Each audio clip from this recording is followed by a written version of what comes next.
Chinese बहू। Chinese बहू हमारी याद तो है ना आपको? भूले तो नहीं ना? हाँ भाई, थोड़ी देर में ही सही, लेकिन चाइनीज बहू की कहानी आ ही गई। क्या हो रहा है ये देश में? चाइना ने तो आतंकी मचा रखा है। अरे क्या हो गया? क्यों चाइना को कोसता रहता है? भूल मत, तेरी ससुराल चाइना की ही है।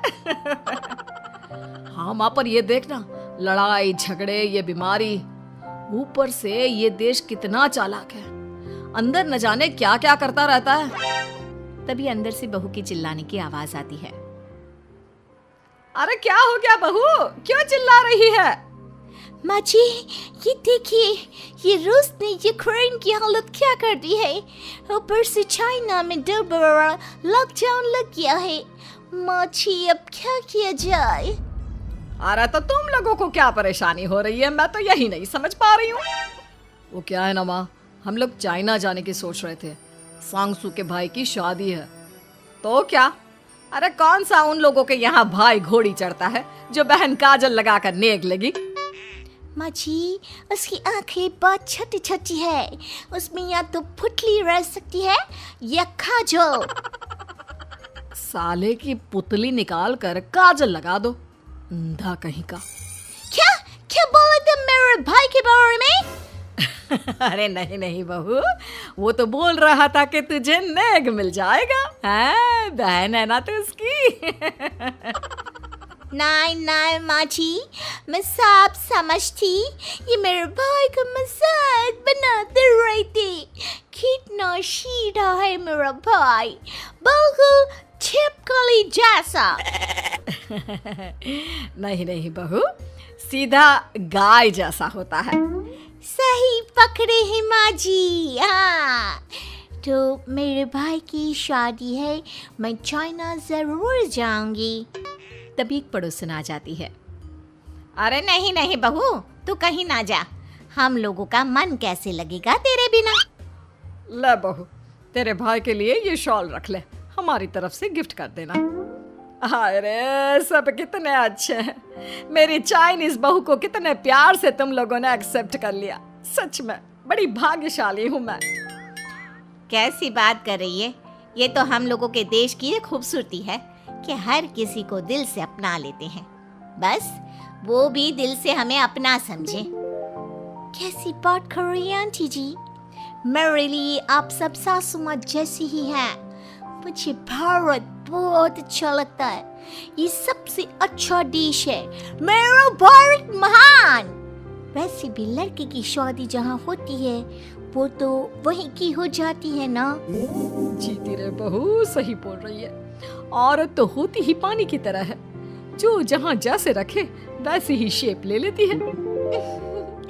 आंटी जी, ये थोड़ा सा ज्यादा हो गया, समझ नहीं आया।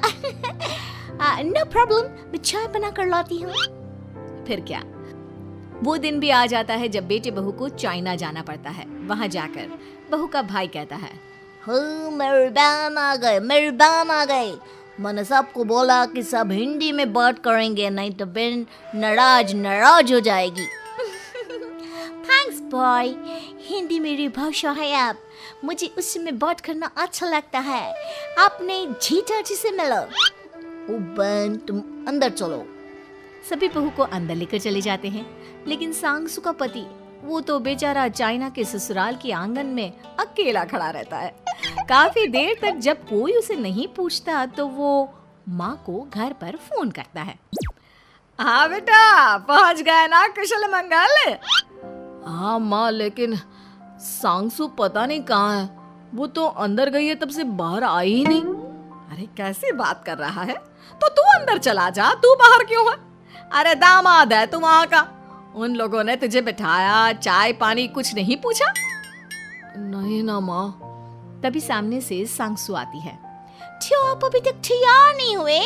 और ये बैग लेकर क्यों कमरे से बाहर आए? इसे वहीं रख देते। कमरा? कौन सा कमरा? अरे कैसी बात कर रही हो? जब से तुम अंदर गई हो मैं बाहर ही तो खड़ा हूँ। बहू को बहुत हैरानी होती है और गुस्सा भी आता है। तभी उसका भाई और माँ आ जाते हैं। और सांगसू, अंदर खाना लग गया है। पहले ये बताओ कि मेरे पति को किसी ने खाना या पानी क्यों नहीं पूछा? वो भारत से ससुराल पहली बार आया है, वो भी मेरे कहने पर। उनकी इज्जत क्यों नहीं की? देख बेटी, तूने जबरदस्ती जिद में शादी की थी तो हम लोगों ने कर दी, लेकिन अब तुम ये सोचो, पूरी चाइना में मैं इस इंडियन को अपना दामाद बताऊं? So sorry. हाँ संगसू, और तुम भी चुप रहना, नहीं तो वो लोग मेरी शादी तोड़ देंगे। ओह, ऐसी बात है। कोई बात नहीं, मैं बाहर होटल में रह लेता हूँ, तुम वही करो जो ये लोग चाहते हैं। कैसी बात कर रहे हो? शादी के बाद पति जैसा भी हो, जो भी हो, पति होता है। वैसे भी तुम्हारे पूरे परिवार ने, सबने बिना सोचे मेरा साथ दिया, मुझे एक्सेप्ट किया, प्यार किया। मैं अपने देश में आपको अकेला कैसे छोड़ सकती हूँ? ये हिंदी फिल्म का ड्रामा बंद करो, मैं अभी अब बर्दाश्त नहीं करूँगी। चुपचाप अंदर चलो, नहीं तो ये शादी वादी यहीं खत्म करके इसे अकेले ही इंडिया जाना पड़ेगा। कैसी बात कर रही हो माँ? ये मेरे पति हैं। नहीं था, हम लोगों ने यहाँ वकील को बुला लिया है, जिसके बाद अब तेरा तलाक करा के हम यहाँ के चाइनीज लड़के से तेरी शादी करा देंगे। अरे कैसी बात कर रहे हो? हम तो यहाँ तुम्हारी शादी के लिए आए थे। नहीं, मैं सांगसू के बिना नहीं रह सकता हूँ।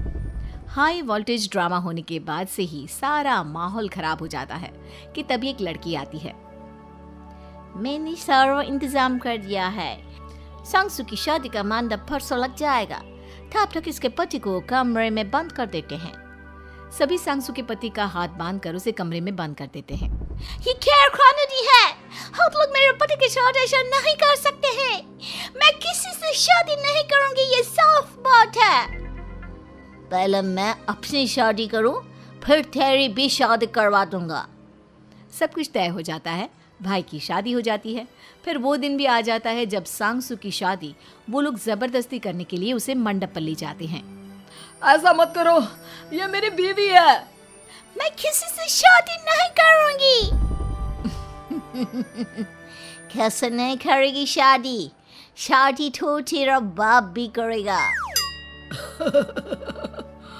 हो, मैं करूंगा शादी। प्लीज कोई मेरी शादी किसी अच्छा औरत से करवा दे।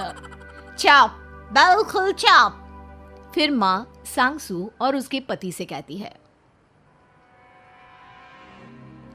तुम लोगों का बच्चा मेरी कैद में है।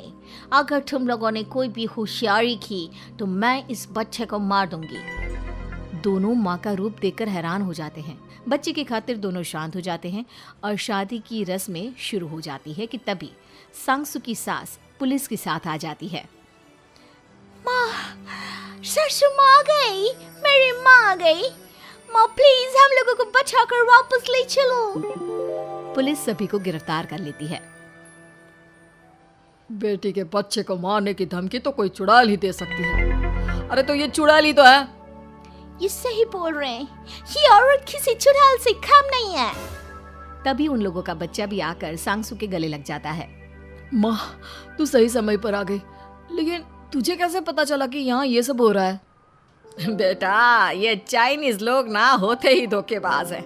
इन लोगों पर मुझे भरोसा नहीं था, इसलिए मैंने तेरे फोन को हमेशा के लिए मेरे फोन से अटैच कर दिया था, जिससे तेरे आसपास होने वाली सारी बात मैं सुनती रहूं। उस दिन भी मेरी तेरी बात हो रही थी तो तेरा फोन ऑन था, मैं सब समझ गई थी। मुझे माफ कर दो। नहीं, बिल्कुल नहीं। चलिए माँ जी, इंडिया वापस चलते हैं। आज के बाद मैं यहाँ कभी नहीं आऊंगी।